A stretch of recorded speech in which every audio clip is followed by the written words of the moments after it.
Boris Johnson has been told to snatch full control of fishing waters from the EU after he pledged to strengthen the UK fishing industry as thousands face export chaos due to post-Brexit red tape.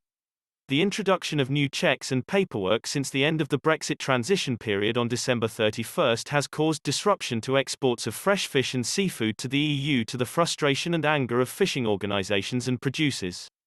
Since January 1, shellfish fishermen have also only been able to send pre-purified shellfish to the continent.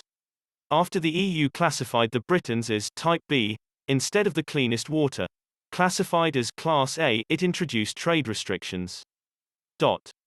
During a trip to Cornwall, Boris Johnson said he recognised the post-Brexit export chaos and pledged the UK government were working flat out to resolve it. But Ben Habib, former Brexit Party MEP, said, instead of making a new pledge to protect our fishermen, Boris Johnson should honour the pledge he made in order to get elected. June Mummery, another former MEP, claimed Mr. Johnson had lied to British fishermen and coastal communities to put yourself in power. Mr. Johnson said, "The first thing is that, of course, I recognise the disruption and anxiety that some fishermen have had as a result of the changes and were working flat out.